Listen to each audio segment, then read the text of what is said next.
পুনরায় দলে জায়গা না পাওয়ায় দলের প্রতি অভিমান হয়ে অবশেষে দল ছাড়লেন উত্তর দিনাজপুরের জেলা যুব তৃণমূল কংগ্রেসের প্রাক্তন সাধারণ সম্পাদক মোহাম্মদ বাবলু। মঙ্গলবার বিকেলে ইসলামপুরে সাংবাদিক সম্মেলন করে তিনি দল ছাড়লেন। উল্লেখ্য, গত রবিবার জেলা যুব তৃণমূল কংগ্রেসের নতুন কমিটিতে নাম না থাকায় অভিমানে দল ছাড়লেন তৃণমূল নেতা মোহাম্মদ বাবলু। তার অভিযোগ, যারা কোনোদিন দলের হয়ে স্লোগান পর্যন্ত দেয়নি তারাই আজকে দলে জায়গা পেয়েছে। শুধু তাই নয়, টাকা দিয়ে দলের পদ পেয়েছেন অনেকেই। সংবাদ মাধ্যমের মুখোমুখি হয়ে এমনই বিস্ফোরক অভিযোগ করেন অভিমানী তৃণমূলের এই নেতা।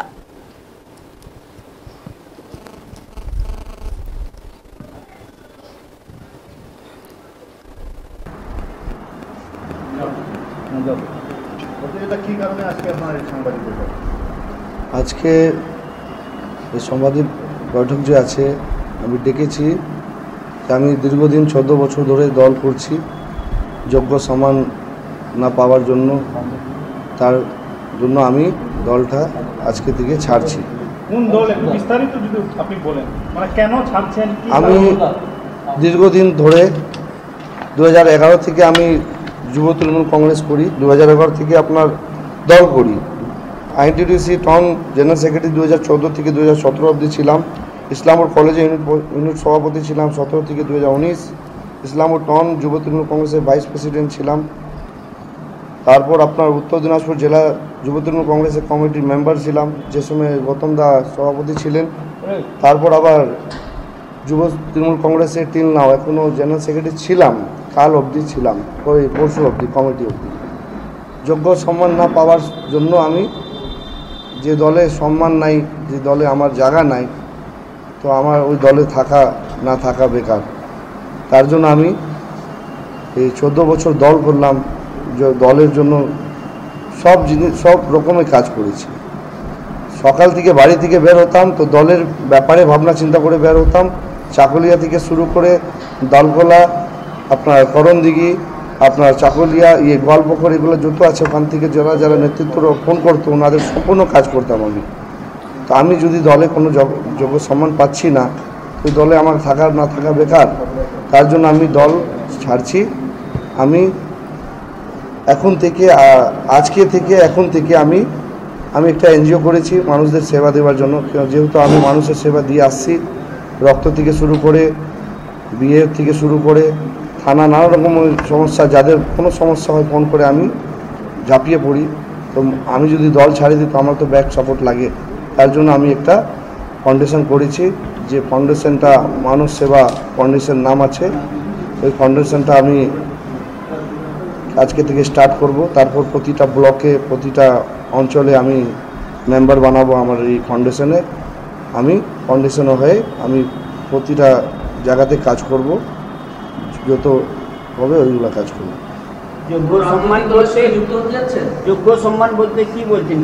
কি যোগ্য সম্মান পাননি? যে জায়গাতে আমি ছিলাম ওই জায়গাতে আমাকে দেওয়া হয়নি। আমি জেলা যুব তৃণমূল কংগ্রেসের সাধারণ সম্পাদক ছিলাম।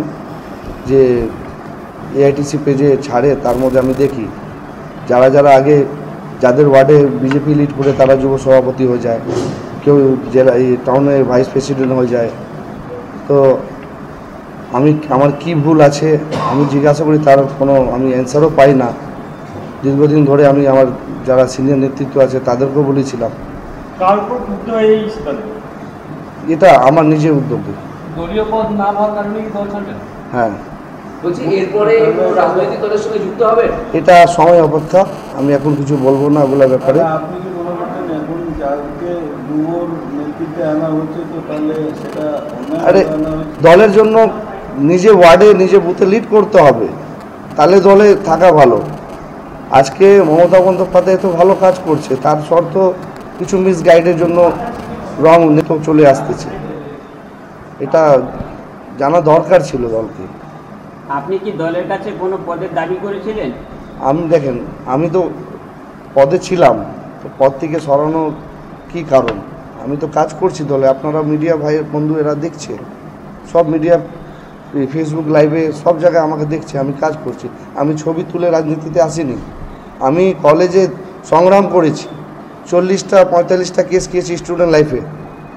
যে কোনোদিন আমি কোনো কলেজে কিছু করিনি ওইটাও কেস দিয়েছিল বিরোধীরা। সিপিএম থেকে লড়াই করেছি, মার খেয়েছি। কার জন্য? দলের জন্য। 14 বছর যদি আমি প্রশ্ন নিয়ে আমি যদি থাকতাম তো আমি একটা ভালো জায়গাতে থাকতাম। আমি সিদ্ধান্ত নিয়েছিলাম কি আমি রাজনীতিতে যাব, মানুষদের সেবা করব। আমার ছোটোবেলা থেকে ড্রিম ছিল কি আমি মানুষদের সেবা করব, কিন্তু আমার সেবাটা আমি কন্টিনিউ রাখবো।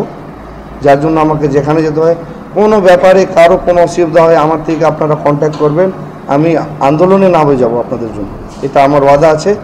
আমার সঙ্গে কারা আছে কারা নাই এটা এখন বলবো না, বিস্তারিত হবে যখন আমি এইগুলা কাজ স্টার্ট করব। আপনারা মিডিয়া ভাইদের বন্ধুদের পেজ থেকে আপনারা দেখতে পারবেন। তাহলে কি আপনার অভিযোগ যে যুব কমিটি যে নতুন ঘোষণা করা হয়েছে তার বিরুদ্ধে তার প্রতিবাদে আমার এটা অভিযোগ, আর এটা আমার দল ছাড়ছি আমি। যুব টাউন সভাপতির পদটা নিয়ে সব যত পোস্ট আছে জেলা থেকে শুরু করে যুবর একটাও কমিটি আমাকে পছন্দ হয়নি। যুব কমিটি যারা কোনোদিন দলে ঝন্ডা ধরেনি, দলের স্লোগান জানে না, দলের স্লোগান কী হয়, কোনোদিন সিপিএমের স্লোগান দিয়ে দেয়, কোনোদিন বিজেপির স্লোগান দিয়ে দেয়। স্লোগান জানতে হবে, কলেজে রাজনীতি করতে হবে। মমতা বন্দ্যোপাধ্যায় কলেজে রাজনীতি করে দলে আসছে, আমি কলেজে রাজনীতি করে দলে এসেছি। আমি হাওয়াই জাহাজ থেকে দলে আসিনি বা টাকা বিনিময়ে দলে আসিনি। আমি দলকে ভালোবাসতেছি, তার জন্য বুকে আঘাত লেগেছে। 3 দিন কীরকম আমার গিয়েছে আমি জানি।